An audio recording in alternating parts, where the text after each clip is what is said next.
Hey, welcome back to another video. I don't know about you, but I've been feeling the Halloween spirit for several months now. A little over 10 years ago, I made these tombstones, and they've been awesome decorations. But they're starting to wear out a little bit, and so I thought it's time to make some new tombstones. For today's project, we're going to be doing realistic tombstones. This is just part one of two.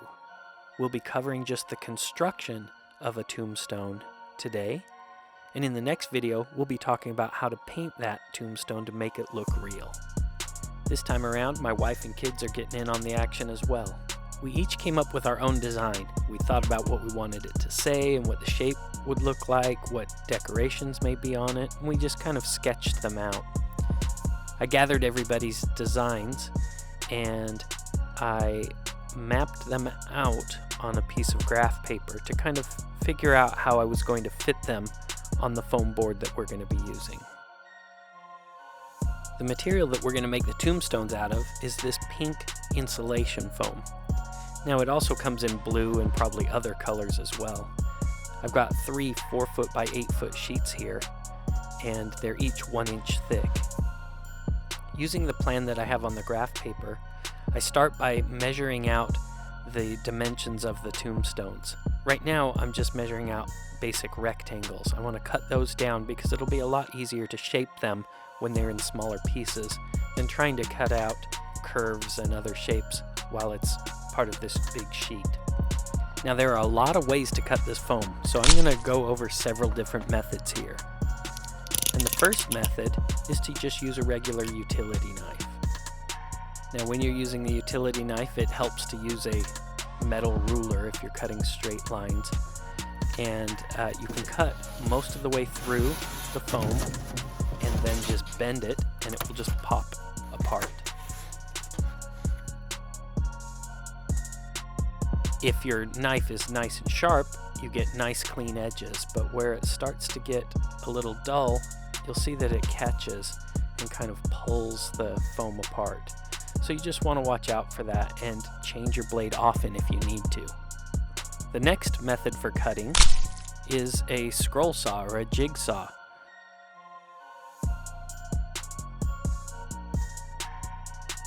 I'm just going to use this board as my straight edge, and I'm just going to cut straight across. You'll see that I have 2 sheets of foam here, and I'm cutting them both at the same time.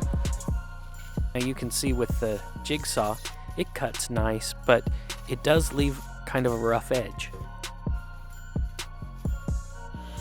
The next method is a table saw, and of course, this works best for straight cuts.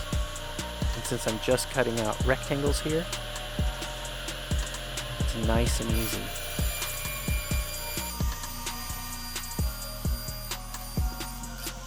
And you can see it gives a pretty nice clean cut. It doesn't tear. It does leave a little bit of tooth on the side, but that's totally okay. Now that I've got the smaller rectangles cut out, it's time to draw the actual shapes on them.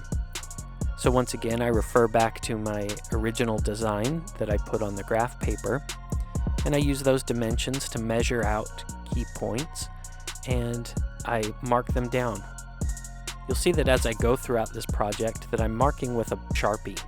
The reason why I use Sharpie is because the ink sticks right to the foam and you don't have to press at all. This foam is so delicate that if you use something like a pencil or a pen, it will actually dent the lines into the foam, and the Sharpie avoids that. Now this tombstone is meant to have a pointed Gothic arch on the top. To make sure that it's symmetrical, I'm going to stop what I'm doing and build myself a template. I just grabbed some papers and I tape them together so that they're big enough, and then I measure out the height from where the arch begins to the top, and then also the width of 1/2 of the tombstone. And then I just sketch out the curve on one side. And then we lay it down on the foam and trace the arch. To get the other side, we just flip it right over and we've got a symmetrical arch. I'll use this same template technique anytime I need to. For example, the tombstone that my son designed has a unique shape altogether. And to make sure that it's symmetrical, I built a template of 1/2 of the shape. Then I just draw a line down the middle of the foam and trace one side, then flip the template over, and we've got a symmetrical tombstone with a really interesting shape. Once we have all of the shapes drawn out on the foam, it's time to cut them out. And that leads us to the next method for cutting, and that's using the bandsaw. With the bandsaw, it's really easy to cut these curved shapes.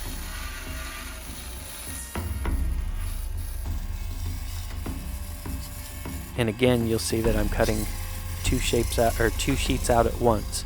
They're not glued together or anything, I'm just holding them together and friction keeps them together. With a bandsaw, the edge is pretty smooth. It's a little bit of tooth, but it's similar to the table saw. Now we've got all of the basic shapes cut out for all of the tombstones.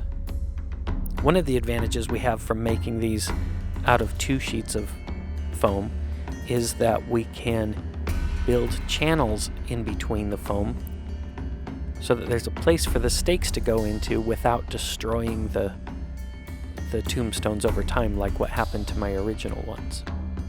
And to do that, we're going to use some of this 1/2-inch PVC pipe. I start out by cutting the PVC pipe so that they're at least longer than half the height of the tombstones. And I just line them up, and again with a Sharpie I kind of trace where I want them to be. And that leaves us to the first method of carving foam. We're going to use a Dremel tool. Now when you're using a Dremel tool with the foam, it's important to keep the RPMs low, so I actually have this on almost the lowest setting. And what I do is I carve half the depth on one side, and you can see that the PVC pipe fits right in the channel. And then all we need to do is carve the identical channels on the other side of the foam as well.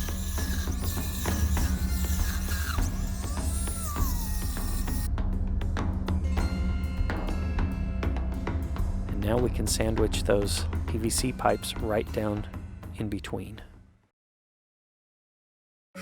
Okay, let's take a quick detour here and talk about gluing foam. Now I'm going to test several different kinds of foam. We'll start with some contact cement.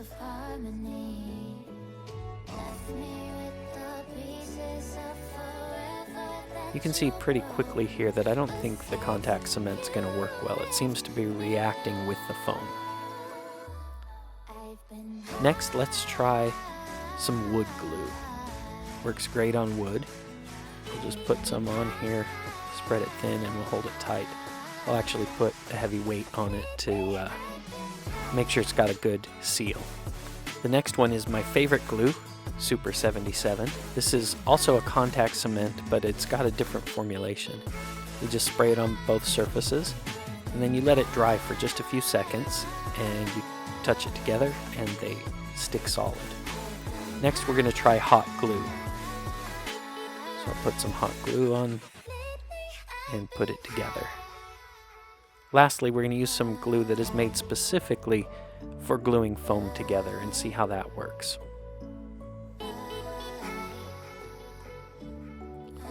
Now that we've got everything glued, we'll just give it some time.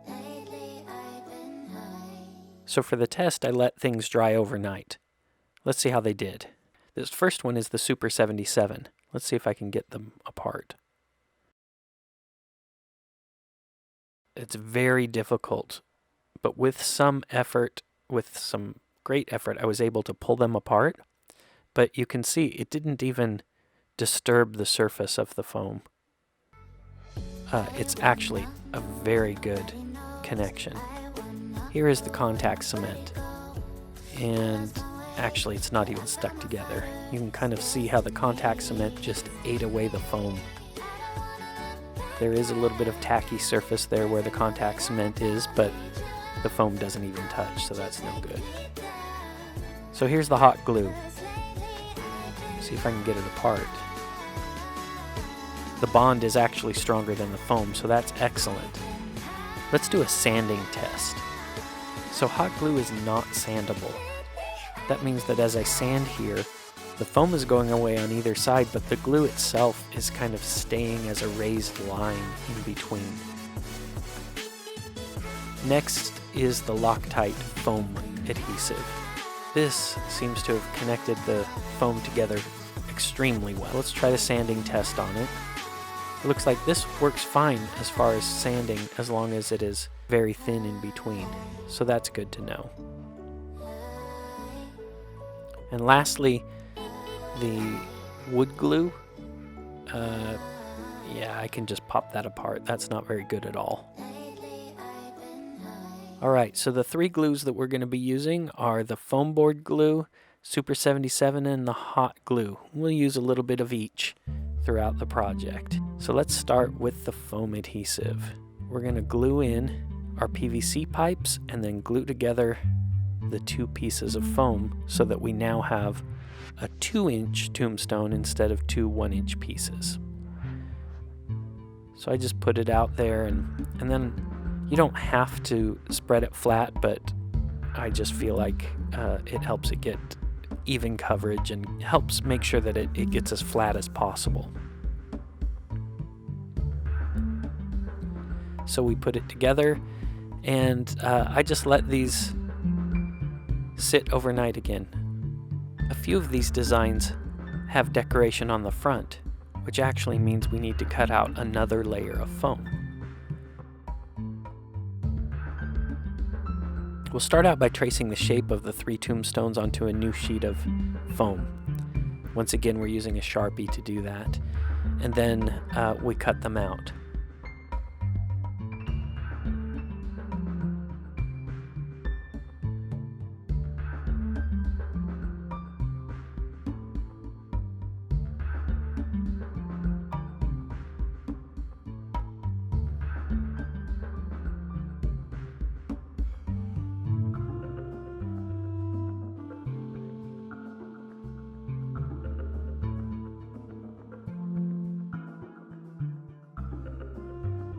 And now, again using the original plan from the graph paper, I'm measuring out and marking the shape that needs to be cut out for this. Now this one has a semicircle in the middle, so I just found this 12-inch foam disc that I had laying around, and I just used it to trace it. For this odd-shaped one, I just measure 1 inch out from the edge in several places all around it, and then I just freehand connected the dots.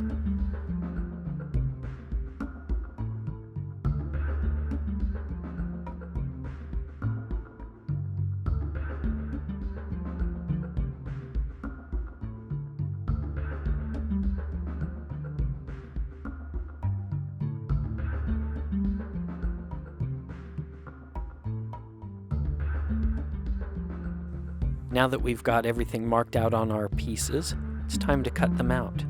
That leads us to our fifth method of cutting the foam, and that's using a hot wire tool. The wire's not on yet, so it's not burning me. But the hot wire just melts right through this foam with no resistance. So what it gives you is a very smooth, almost glossy surface. It's great except for one problem.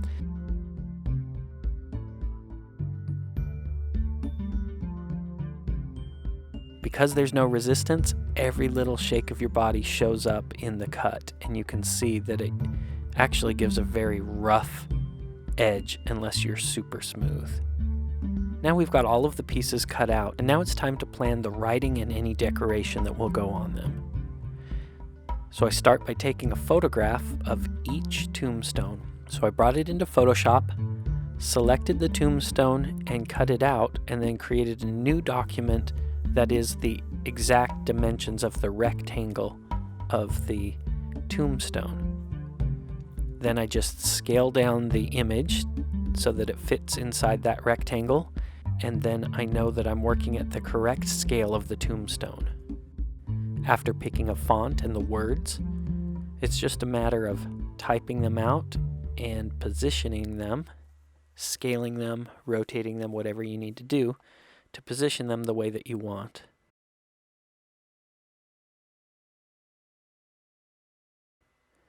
You do the same process with any decorations that you may want to add.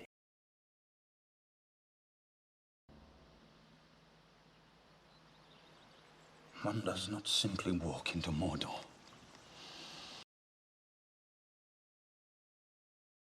After getting it all positioned correctly, I just hide all of the background so that I have the black font over a white background, and then I just print that out. Here I'm cutting that design down so that it's easier to work with.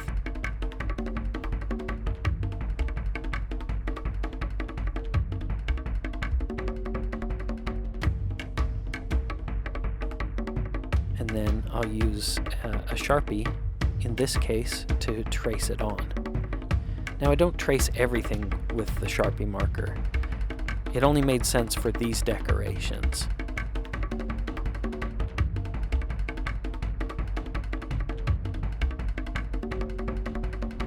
Now I've only cut out one bird because, again, for symmetry's sake, I'm just going to flip it over, position it, and trace it over the other way.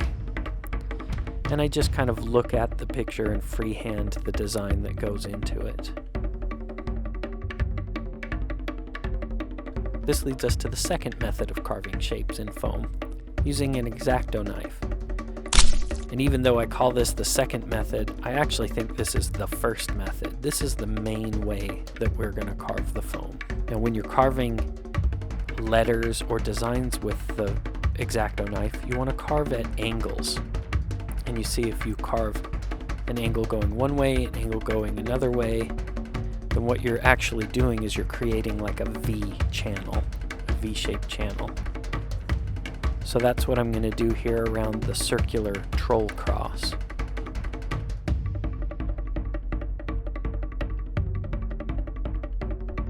We'll use this exact same technique to cut out the letters later as well.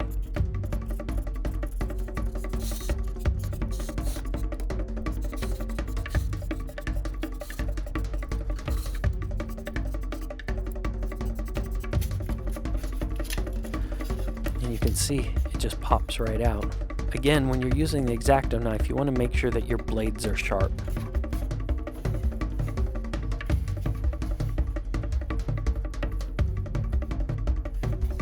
To do the birds, I'm just going to go back to the Dremel tool. This time I'm going to use a narrow bit, and I'm just going to follow the lines and basically redraw my lines with the Dremel.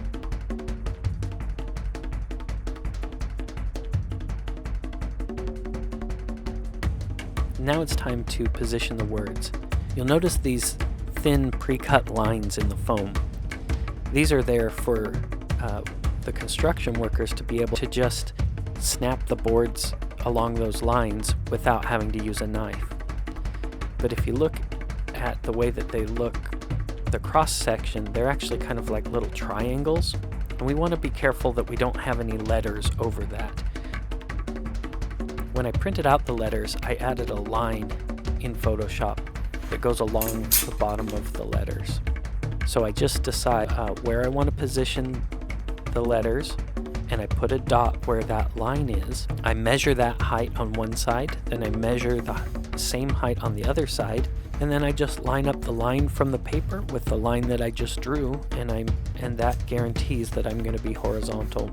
For these top letters, I actually plan on using the Dremel tool to create a recess around the letters. In order to do that, I need to mark where the boundary is and where all the letters are. So I use two different methods. The first one is to use a push pin.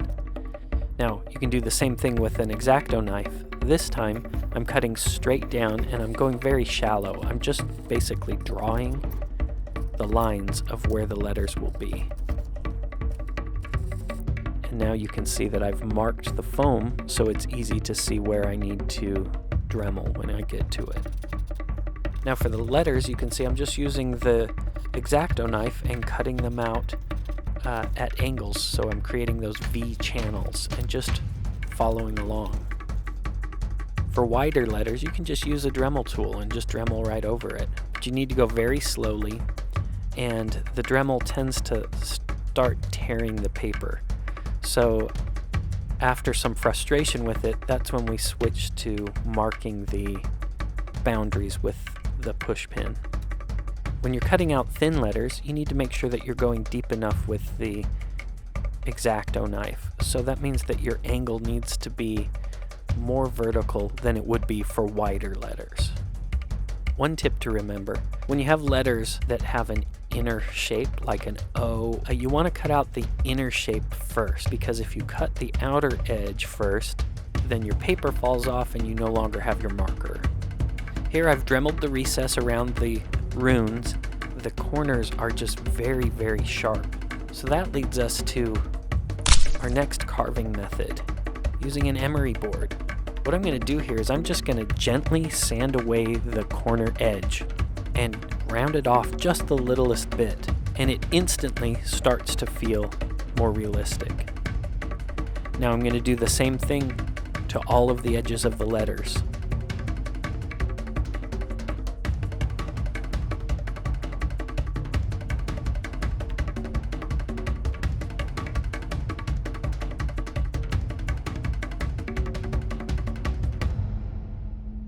You can see it feels less machined. Now our next carving method is just sandpaper. So here we're just using this to sand away all of those shaky hand lines that came from the hot wire. We'll just smooth this out, and it doesn't take very much force. When you're sanding, you want to make sure that you're not pressing down very hard. You just let the sandpaper do the work and you're just brushing over it, and it will quickly shape the foam.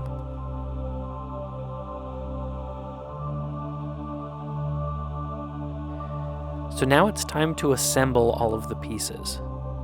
So I do a quick dry fit, and I'm going to use the Loctite foam glue to glue on the front face pieces.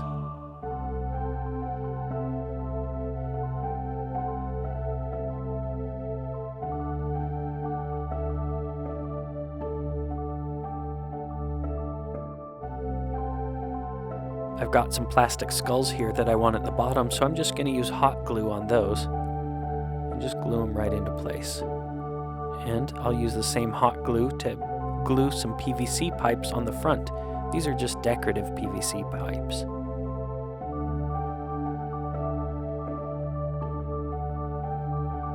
And here for small pieces, again, hot glue is the quickest and simplest method.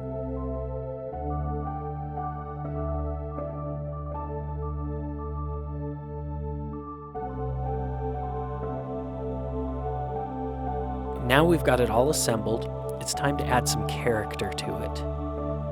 These tombstones are meant to be old, and so over time they will have developed cracks. So I'm just going to take it and I'm going to decide where my crack will be, and I'm going to do a quick line across the surface. And then I'm going to come back, and using the same method as when we carved the letters, I'm going to carve V-shaped channels to carve out these cracks. Now to make the cracks realistic, you want some of it to be skinny and some of it to be fat. The variation is what really sells it as a real crack. And you want to make sure that you go deep enough that later on we can put some paint down in there. We'll add a second crack coming from the other side. And maybe it splits off. Don't be afraid to cut right across your letters or your decorations. I mean, that's what a real crack would do.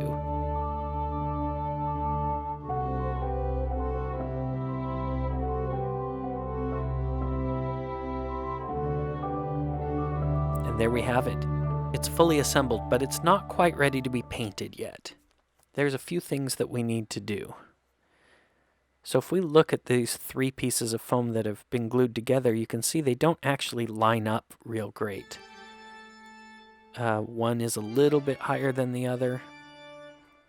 So that leads us to our next carving method, and that's using a sander. I know it's the same as sandpaper, but using an electric sander, now you have to be very careful because it does a lot of work very quickly. So you be very gentle with it, but it will quickly bring the whole surface down to the same height. And then by hand, we'll knock down every corner on that. We don't want any corners that are, or any edges that are very sharp points.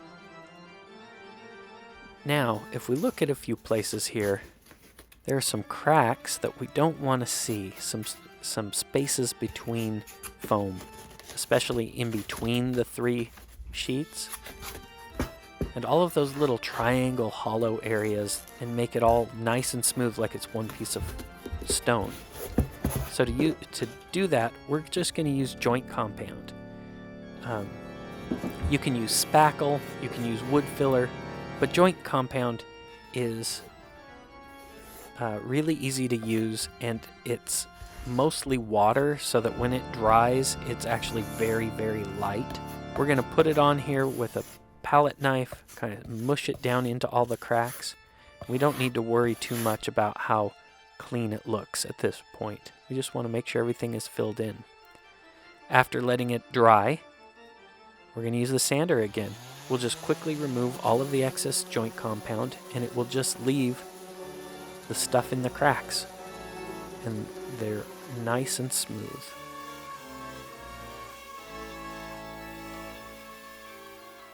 And now it's fully constructed, but it's kind of hard to really see what this is going to look like while it's pink and it's got different colors on it.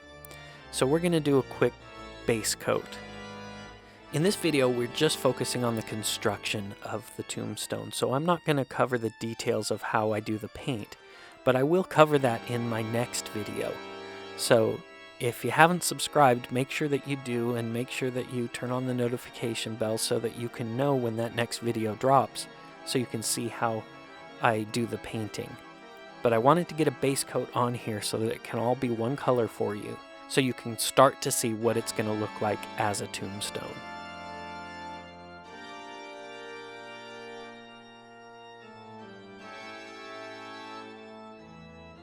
And there you have it. We've constructed a tombstone, and I've had a ton of fun doing this. This is such a fun project to do for Halloween, and it really adds so much to your Halloween decorations, and I hope you give it a try. If you've enjoyed this video, please leave me a thumbs up, leave me a comment. I'd love to hear from you. Make sure you subscribe so you can see my next video that will be out soon, that talks about the cool process of painting it to feel like real stone. But until then, don't be bored, be creative.